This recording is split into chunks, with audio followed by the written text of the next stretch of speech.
Denise, in front of us is Sir William Allan's The Murder of Rizzio, painted in 1833. A dramatic scene, something that you've written about in your novel, Rizzio. You have seen this in your own mind, this same event. I'd like to hear how this looks compared to how you saw it. I think it's a very sanitised, stagey, kind of narrow foreground version of it. It's a very sanitised Victorian version of it. I imagine it to be much more bloody and visceral and messy. And I think they've put like the events of 3 different rooms into one room. Obviously you have to do that in a picture. It feels very proscenium. It feels very much like a staged tableau. Very much so. So you're saying the Victorians couldn't do blood? Could they not handle blood? Did they not think it had been bloody? I think there was a tremendous squeamishness about what happened that night, and I think that they're trying to sanitise it a bit, make it seem like something in a show rather than, Victorians were very weird about physicality. It was a very sort of Calvinist hangover that they didn't really want to talk about. There's no blood being spilled there. Everybody's got their knives. She's not even really that pregnant because she was 6 months pregnant. You're good at this. I think this is the nub at it because it's the Victorian perspective, isn't it? And you've said about the civilities, the manners that they have about themselves and projected onto the past. Mm. So I think it'd be interesting to go further on that as we go on. But what is actually happening then, Denise? You've looked at the evidence. Can you see the same kind of evidence that you've looked at in the William Allan's painting? I mean, I think all the events actually are there. So there's Mary, there's a dinner that's been interrupted. David Rizzio has been dragged out by noblemen who are hell-bent on trying to kill him. Darnley is holding Mary back. There are servants in the background. There's musical instruments on the floor because obviously David Rizzio was a musician. There's a lot of movement and a lot of fluidity. I mean, it has a beautiful line, that painting, but at the same time, it doesn't have none of the attackers really have much of a facial expression, do you know what I mean? Indeed, so is the beautiful line at the expense of that kind of veracity that you're talking about, the psychological, or the brutal, never mind the psychological. There's no real human emotion in it other than Mary, and Mary is such an interesting figure in Scottish history because she's always presented as a kind of like a blank and Scrabble. That's what women are in Scottish history. Wow. I think she's always presented as kind of, especially in her younger years, as kind of a passive recipient of events. Although she is the most attractive woman they have ever seen, according to Scott. Clearly not that true, but what I think, the beauty of a woman is a way of talking about the power of a woman. So, she was a gigantic, tall ginger, which nobody was tall in those days. So she must have been an amazingly striking figure. Striking, indeed. I mean, I like what you say about the smokescreen that beauty provides, for those who try to depict history, or it allows them not to depict certain aspects of history, and they use it as Scott is certainly guilty of that. Is William Allan, does he make her, desire is meant to be at the heart of all this, isn't it? Untrammelled desire, Rizzio, Darnley, frustrated desire, Darnley. Frustrated desire for power. Darnley wanted power, and the reason that this murder's happening is to try and get him and the faction around them power. And they also want Protestantism to be the official religion. They don't want any of this tolerance stuff that Mary's trying to foist on the Scottish nation, or this international perspective that Mary's trying to foist on them. But you don't really get any of that. It looks like a rammy on a Friday night. Do you know what I mean? But then you've got to write as well now. And even though, as you say, you're very aware of writing from now, which they maybe hid a bit, because this is meant to convince us that it's happening then. Yeah. And you said you don't do that. But you've still got to write, you've still got to adopt a style. What is your style then? In Rizzio, what I was trying to do was tell the story as if you were telling it to somebody at a bus stop. This is what happened. And then they all came in and they dragged him out and they held a gun to her pregnant stomach. And Darnley pulled her back and he was holding on to her stomach and she was really pregnant. And they thought if he died in front of her, she would miscarry and then they could take over the country. So you're writing as fast, although it's really compressed because you set it over the 2 days. Now this is meant to be immediacy as well. Yeah. But your immediacy is, let's say, a sort of temporal immediacy. We've only got a weekend to get this done. Yeah. You know what I mean? And you do that brilliantly.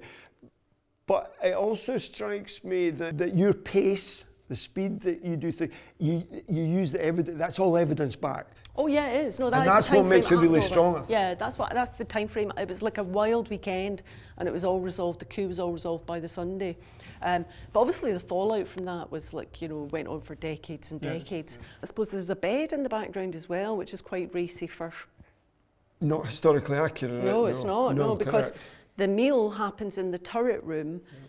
That's her bedroom. The door's open, supposed to be to Darnley's chambers, but out this way was the audience chamber, and that's where Rizzio was murdered. So you said that right at the start, this conflation of the three rooms into one, to get this wide screen, to get also the room that people know about by 1833, the one with the furniture in it that's been piled there. And that furniture, I think that's a later king, it's either Charles I's or Charles II's bed, something like that. Because what happened was, after the murder, basically they shut the doors on those chambers, and nobody really went in there for 100 years, and it became a junk room, and they just put loads of stuff in it.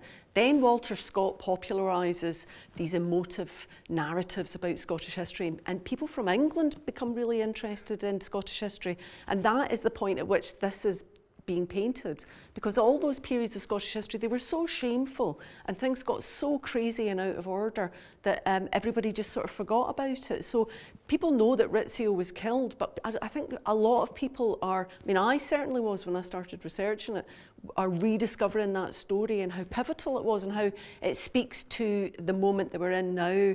Is Scotland supposed to look to England? Is Scotland supposed to look to Europe? I mean, it is these old conundrums that are still part of the national discourse. Yes, indeed. And William Allan goes with artist David Wilkie to visit the rooms. 1817, they actually visit the chamber and they're very impressed, and once again, probably can't tell what's genuine from what isn't, but the atmosphere, the aura, the being there, and they're going to use it as material. It doesn't sell, strangely. It shows it first in London at the Royal Academy. It's very well received. Oh, you know, they're aware that the Scottish artists are in some way getting into a divisive history quicker, you know, because of Scott, again, Scott is massive. Every day, you know, Scott has reinvented history, you know, for them all. So this would be a Scott version of history, and Allan can do it because he's a confrere of them. He knows, he's been told how to do it. You know, choose these moments, choose these personalities that everybody knows. You know, and give it that kind of animation. It's from the theatre as well. You said that straight away. Melodrama, the tableau, and still qualifying as high art, as you said, with the baroque, the lighting, the sort of Rembrandtesque, you know, tone. Oh, I hadn't seen that. Yeah, that's Rembrandt, isn't it? That's is that Tito or the one that's in the Kelvin Art Gallery? There's one, The Blinding of Samson, which is quoted. There's figures in a similar position. Yeah. So there's lots of that. And there's a bit of the Dutch interior where all these objects, there's rosary there, the crucifix. Her watch is on the table saying 6 minutes past 6, which is the exact moment which, as a lawyer, you should be interested in. I'm not defending them. I think they're all really guilty. So you think they're all guilty? I think they were all really guilty. I think that what they did was really appalling. Well, I think there's a bit of that as well in Scott and Allan, where they're all kind of condemned by history because they're anachronisms. Even the Protestant supposed near victors of this moment, they get rid of Rizzio, Darnley's cast aside, about to be murdered, they control James VI, even they are going to become outmoded. Yeah. Because this is the past us. I don't agree. I think what they did at the time was shocking. I think they were surprised at themselves, and I think the unseen figure in that story is Lennox, because I think all of those men were capable of doing it. They were all scared, they were all worried, things were moving very quickly, they really hated having a woman in charge. I do think misogyny is the great unspoken character in that story, and a young woman, and a beautiful woman, and a foreign woman. I think they all hated all of that, but there was a level of venomousness to that. I mean, this is 6 years before Julius Caesar, Shakespeare's Julius Caesar. They all have to stab Rizzio so that nobody can get done. That's the whole point, is, you know, they have to sacrifice this one man. So he's got like 70 stab wounds in him. They take him downstairs, they throw him in it. Is it 56? I haven't read that book, I don't know what happens. But, you know, he's got so many stab wounds in him. They take him downstairs, they throw him in the gatehouse. The gate watchman strips him bare, and his body's lying there for a day.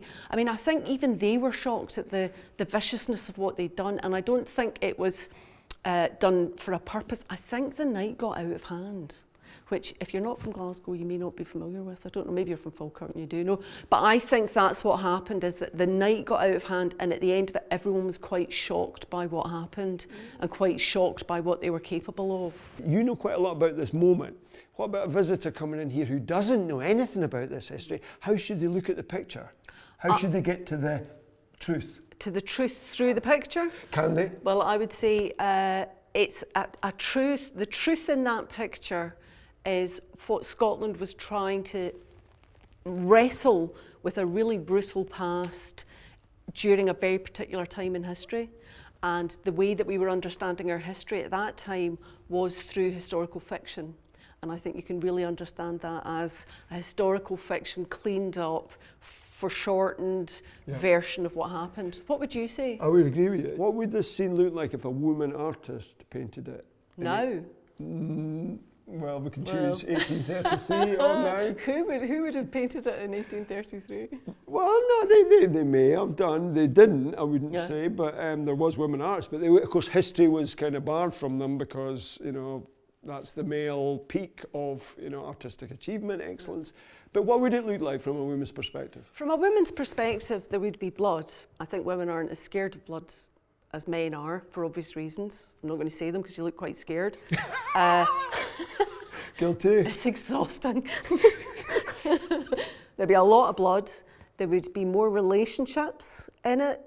Mary would not be a passive idiot who was being held back, because at the moment she's basically leaning forward and going, oh no, I don't. You know, Mary was a very powerful figure. All these men would have emotion on their faces. Now, there isn't a woman alive who hasn't seen a man make a scary face at some point in her life.